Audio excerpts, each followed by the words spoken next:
you too there, Rudy. How is things in Texas this evening?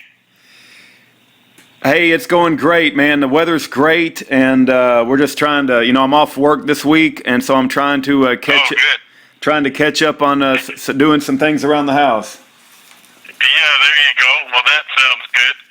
So, did you have a good holiday there with Christmas and all? Yes, we did. We spent some time with the family and got to see some people we don't get to see in a while, and we had some good food. So I appreciate you asking. But we celebrated like you said in your letter. We got your letter. We celebrated the first Advent of our Lord, and so we had a good time.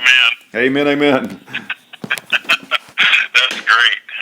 Yeah. So we're pretty quiet here, and weather's pretty tame here for right now. So we're not getting what they're getting out west and stuff. So yeah, it's all good. It's all good. Given. So anyway, I was just reading over that archived article that guy posted on the Montana Freeman that you sent. Yeah, I didn't even read that myself, but when I find stuff like that, I try to print it off and send it to you because I figure it's full of propaganda and lies, and I figure you know the story. You know the story better than anybody. But just to let you know, I did get your latest letter. Looks like it was. I don't know how to identify it, but it's. I think you wrote it in like November the 16th, and. Yeah. Okay. So I did get that recently, and I that letter that I sent you, I don't even read them. I just send them to you, and just so you know kind of what's being said on the outside. Right. Well, your guesstimation of what it's about is really quite true. I mean, there's so many things that I don't know who this writer is, first of all, but he sounds a little bit like Southern Poverty Law Center to me, but they sprinkle just enough truth into it that the average reader probably wouldn't really pick up on how far off it is, but they tell so many things that are just not true that it's just unbelievable, Yeah. And it's disparaging, trying to make us all look like a bunch of bandits and all that kind of stuff. Right, and Southern Poverty Law Center has a reputation for targeting Christian conservatives, anybody who stands up for the Constitution or freedom, freedom values. This call is from a federal prison. But hey, I'm sorry. Go ahead. But I was going to ask you about. Okay.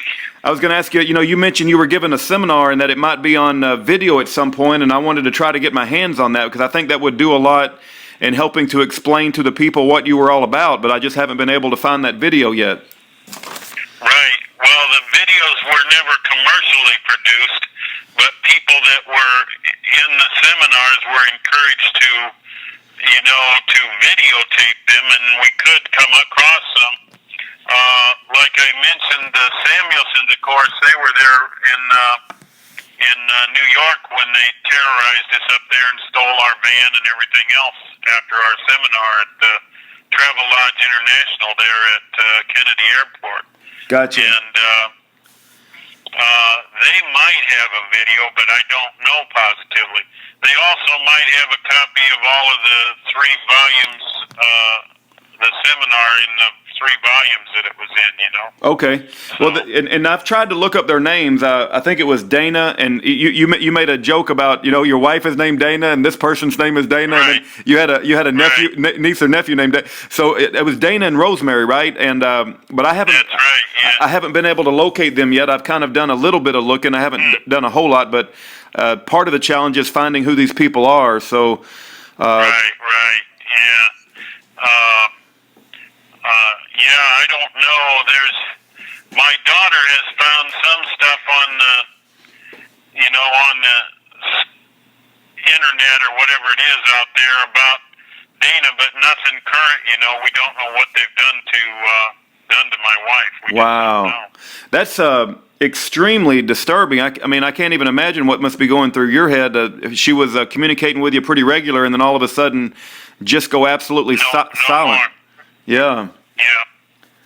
Well, and these people, there were 4 other people that disappeared at the same time. One man from Iowa and a primarily from Montana, but they all lived out on the East Coast, and they were doing wonderful things for people, and they just disappeared. Wow. Yeah, this. And they know things that are very, very significant. See, I don't really write much about it, but money was never a concern the last couple of years out there because I know and understand how the whole thing works, and you know, we didn't really even have to charge anybody for anything if we didn't want to. Right. If people really understood what's going on with the whole money system, they'd find it very hard to believe, actually. Yeah.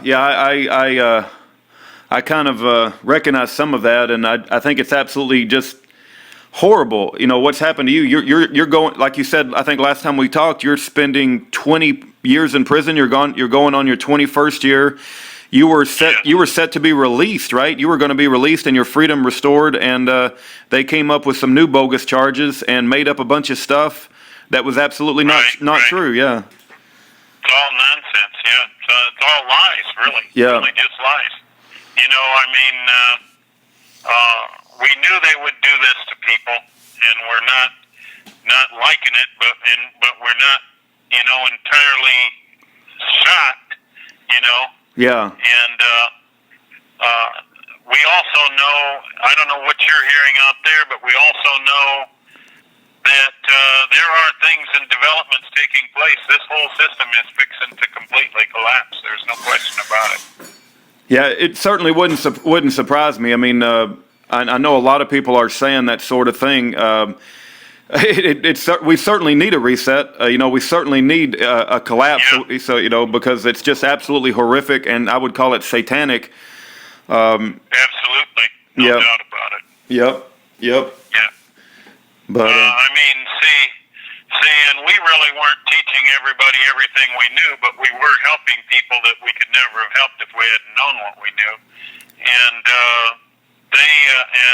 even then, they absolutely wanted this silenced. These people that were disappeared with at the same time Dana did, they knew these things too. yeah.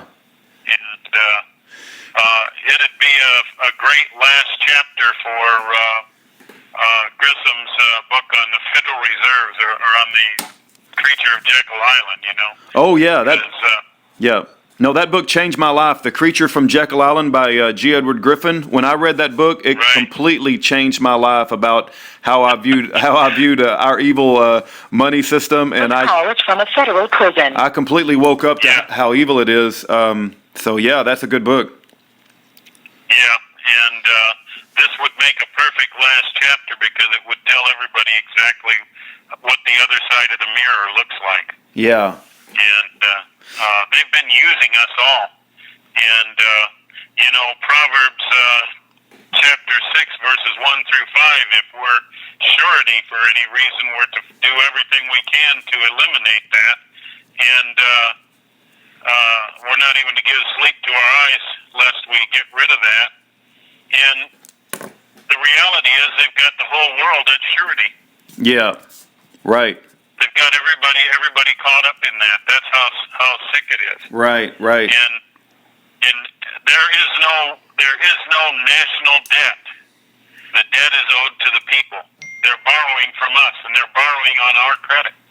Yeah.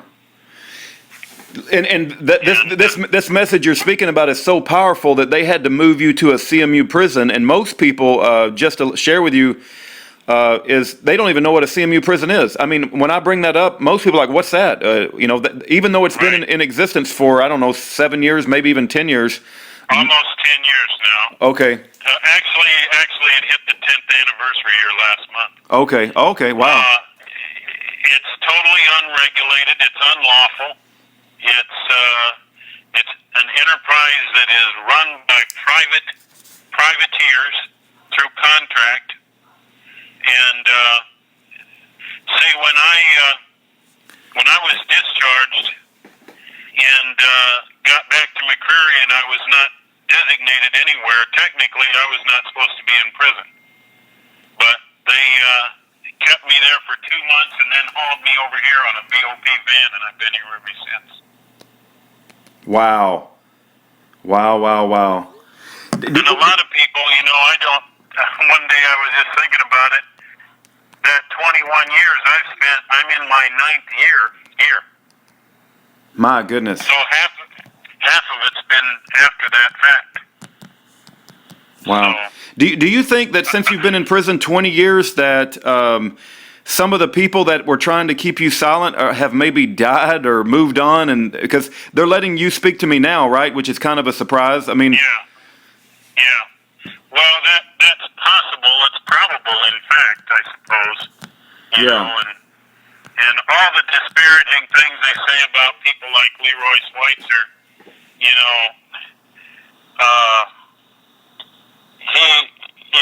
he was not anywhere near as shady as they tried to make him out at all. He just simply wasn't shady, and that sort of thing. Roy Schwasinger, are you familiar with that name? Royce, what? How do you spell the last name? Schwasinger would be the way I'd Oh no, phonetically spell it. no. I don't think I've heard that name before. He was a retired general. Okay. He is a retired general if he's still living, and he was trying to help with this, stopping all the farms being taken from farmers and ranchers and all of that kind of stuff, and they make him out to be something he's not really. I mean, they act like he's just some bum that showed up too, and that was not the case at all. In fact, I learned more about him from another fellow that I know who was General Westmoreland's pilot for 2 years in Southeast Asia. And this fellow has filled me in on Roy, and Roy was a CIA general in control of all of Southeast Asia at one time. Wow. He retired. Wow. And him and many other people like that have turned against this system, trying to straighten it out. His purpose in what he was doing 25 years ago was to try to make a grassroots movement that could help get things straightened out again, Yeah. Well, and from there's so many areas of corruption, whether it be the judicial corruption in the judges or the prosecutors and how they do prosecutorial misconduct by withholding exculpatory evidence or witness manipulation or using known perjured testimony. And then you have the Department of Justice is corrupt, and then you have the FBI is corrupt, and then of course the IRS and the CIA. Then you have the prison industrial complex, and it's just so overwhelming of how corrupt all of these different systems are, and they work in unison. And you're not the only political prisoner that we're aware of. You're probably the one that's been in prison the longest. I mean, I can't. Of all the political prisoners I personally communicate with, you've been in prison 20 plus years, and I don't know of any other prisoner. And I've got some that are in 9 years, some that are 6 years, some that are 13 years, but 20 years you've been in prison as a political prisoner. And I think. It's just horrific, right? And most people don't even know that we have political prisons, whether they be in Marion, Illinois, or Terre Haute, Indiana. They don't even know they exist on American soil. And if they knew, if the American public knew, I think they would be. I guess my time's up. I guess so. I'll have to let you go, but hope to talk to you soon, there, Rudy. And, okay. You take care, and God bless. God bless you, Russell. Call us anytime, brother, and we want to encourage you, and if there's anything we can do, we want to do it to encourage you. Okay. Thank you very much. All right. God bless. God bless you. All right. Bye-bye. All right, that was Russell Landers with the Freeman, Montana. I had a lot of things going on in the background, otherwise I would have had more focus on that call, but it's so rare, I hope he does get a chance to call back. Anyway, I think he is a political prisoner, and I haven't really figured out what he did that deserves 20 years in prison. So anyway, God bless, bye-bye.